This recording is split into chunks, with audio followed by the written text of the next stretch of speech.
কেমন লাগছে বলো? দারুণ লাগছে, অসম্ভব ফিলিং। কারণ এই মিউজিক ভিডিওটা আইলুমা বাড়িতে, এটা হচ্ছে একদম মানে প্রাণের মনের হৃদয়ের কাজ আর কি। অসম্ভব খেটেছি এটার পেছনে আমরা সবাই।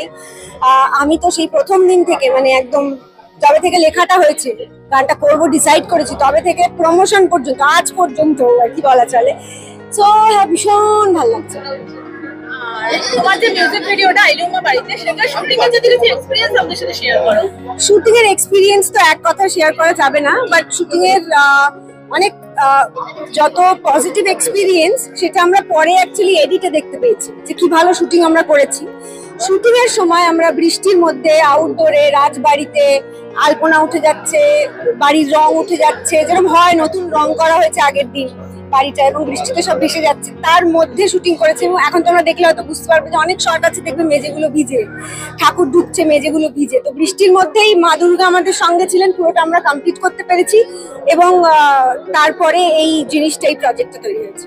ডিজিটাল বা সোশ্যাল মিডিয়া প্ল্যাটফর্মকে রেড ওয়াইন এন্টারটেইনমেন্ট যে এমন একটা জায়গা দিল, সেটা নিয়ে কি বলতে চাও? খুব ভালো একটা প্রয়াস, এবং আমি তো ওদেরকে ভীষণ সাধুবাদ জানাবো। তার কারণ ওটিটি এবং এই ডিজিটাল প্ল্যাটফর্ম, এটাই মানুষের ঘরে ঘরে, মানুষ ফোন খুললেই সবটা হাতের কাছে পেয়ে যায়, এবং সেখানে দারুণ দারুণ কন্টেন্ট হচ্ছে, বানাচ্ছে মানুষজন, তাদের অ্যাওয়ার্ড পাওয়াই উচিত। যারা পরবর্তীতে এরকম কন্টেন্ট ক্রিয়েটর হিসেবে করতে চায় তাদের জন্য কি বলতে চাও? তাদের জন্য আমার একটাই বক্তব্য যে তোমরা প্লিজ অরিজিনাল থেকো। মানে একজন কিছু একটা কন্টেন্ট বানাচ্ছে, সেটা দেখে তুমি কন্টেন্ট বানালে, সেটা না করে তুমি যেটা ভালো পারো, যেটা হয়তো খুব একটা কেউ বানাচ্ছে না, সেটা খুঁজে বার করে কন্টেন্ট বানাও, মানুষ পছন্দ করবেই।